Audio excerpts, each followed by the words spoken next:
Hello बच्चों, एक बार फिर से स्वागत करते हैं बेटा यूपी बोर्ड हिंदी मीडियम के सबसे बड़े चैनल पर। आई होप आप सब लोग मस्त होंगे, स्वस्थ होंगे, अपनी पढ़ाई को बेहतरीन तरीके से कर रहे होंगे। बेटा आज हम बताने वाले हैं कि मोस्ट इंपॉर्टेंट टॉपिक पूरे किताब के अगर ये तुम्हारे क्लियर हैं तो पेपर में जो आदमी दावा करता है 60%, 55%, 50% हो सकता है, आ सकता है, हो सके तो ना आए, ऐसा कोई दावा करने की जरूरत नहीं है बेटा। अगर आपने पढ़ा है, इतने टॉपिक को आपने कवर किया है, तो आपको डरने की बिल्कुल आवश्यकता ही नहीं है, क्योंकि इसके बाहर से क्वेश्चन नहीं आएंगे।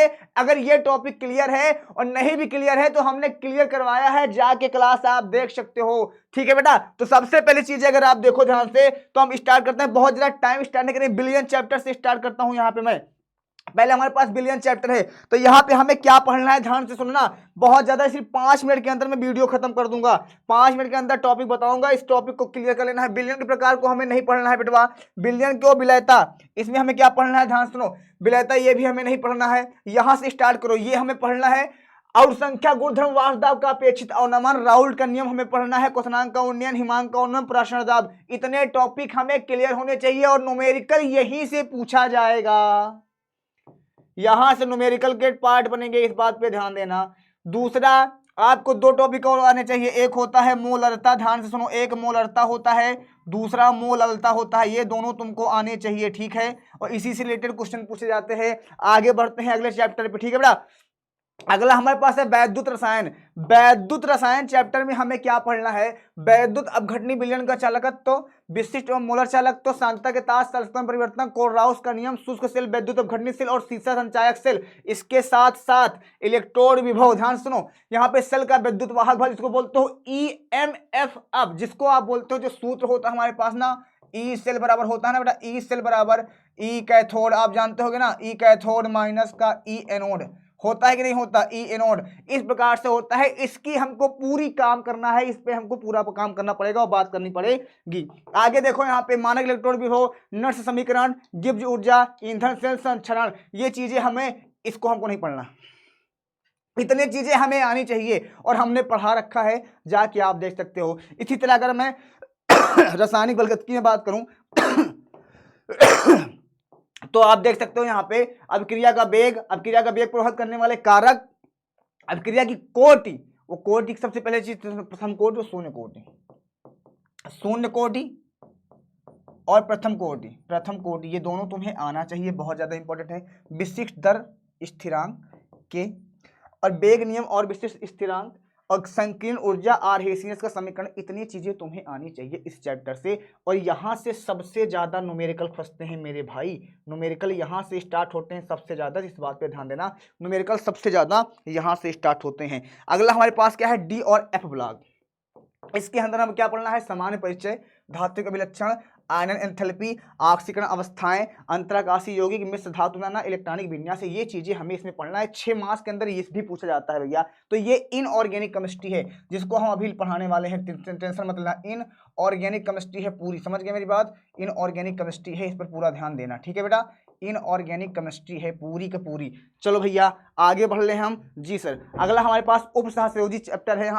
यहाँ पे ये 7 नंबर के अंदर पूछा जाता है, जहाँ पे लिगेंड और केंद्रीय परमाणु तुमको पता होना चाहिए। हम करवाने वाले हैं इसको भी बहुत बेहतरीन तरीके से।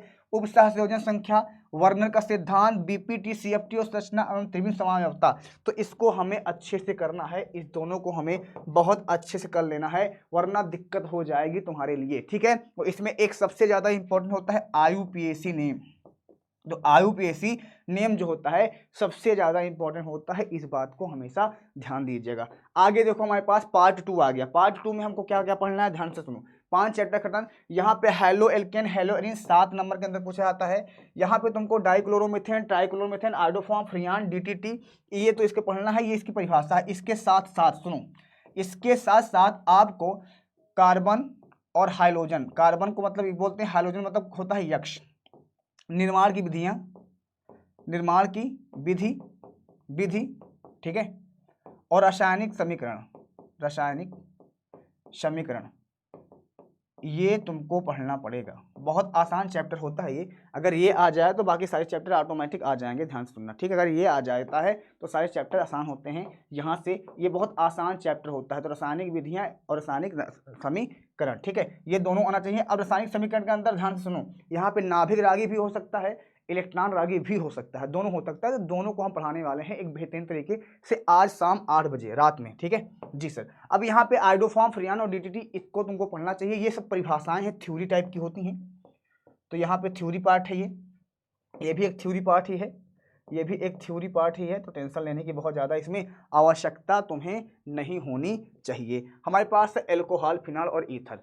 एल्कोहल, फिनॉल, ईथर में सेम वही काम हमारे पास है। यहाँ पे एल्कोहल भौतिक और रासायनिक गुणधर्म, ठीक है।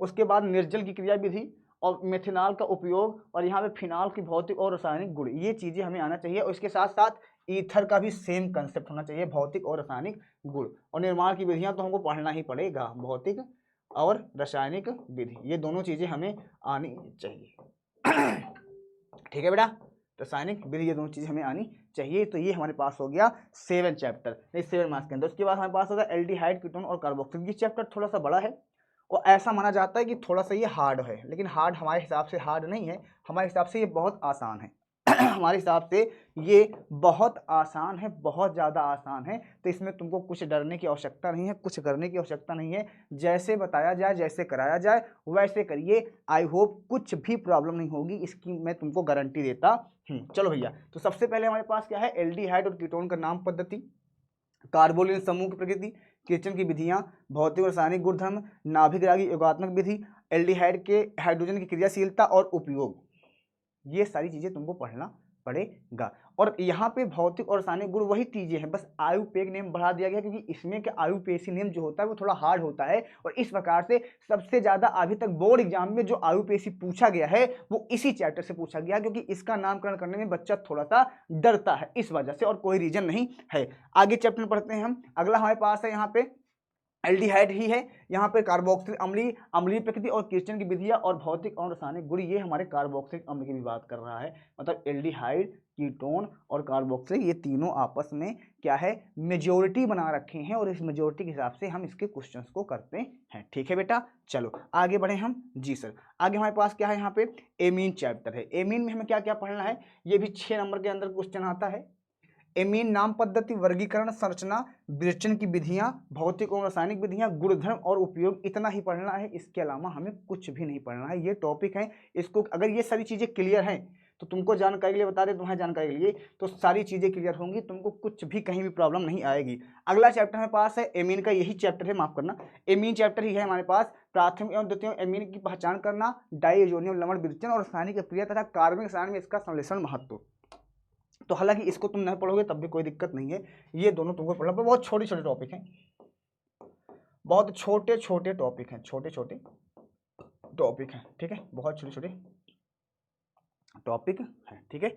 चलो इसी तरह हमारे पास क्या है, ये हमारे पास जैव अणु है। जैव अणु में सबसे इंपॉर्टेंट टॉपिक क्या है, ये देखो, मोनोसेकेराइड, जहाँ पे ग्लूकोज फ्रक्टोज होता है, ओलिगोसेकेराइड, एमिनो अम्ल का प्रारंभिक, अच्छा एमिनो अम्ल के अंदर हम प्रोटीन के बारे में पढ़ लेते हैं बहुत सारा, पेप्टाइड आबंध है यहाँ पे, प्रोटीन की प्राथमिक संरचना, द्वितीयक संरचना तथा प्रोटॉनों का विकृतीकरण। इसके साथ साथ हम यहाँ पे कुछ रासायनिक अभिक्रिया भी इसमें देखते हैं, रासायनिक अभिक्रिया, जिसको मैं करवाने वाला हूँ, टेंशन मतलब, रासायनिक अभिक्रिया भी हम देखते हैं, अभिक्रिया, और बहुत अच्छी तरह से हम इसको मैनेज करेंगे, टेंशन लेने की कोई आवश्यकता नहीं है, ये मेरा आपसे वादा है। ठीक है बेटा, तो ये सारी चीज़ों को हम यहाँ पे देख पाते हैं और कर पाते हैं। अब यहाँ पे किसी भी बच्चे को या किसी भी प्राणी को प्रॉब्लम नहीं होनी चाहिए। क्यों नहीं होनी चाहिए, क्योंकि हमने सब बता रखा है यहाँ पे कैसे कैसे तुमको क्या करना है, कैसे कैसे क्या नहीं करना है। इतनी चीज़ें क्लियर हैं? अगर इतनी चीज़ें क्लियर हैं तो बोलो यस सर, हम आगे बढ़ते हैं, उसके बाद बताते हैं। तो इतना तुम अगर पढ़ लोगे तो तुम्हारा कंप्लीट हो जाएगा, बस उसके बाद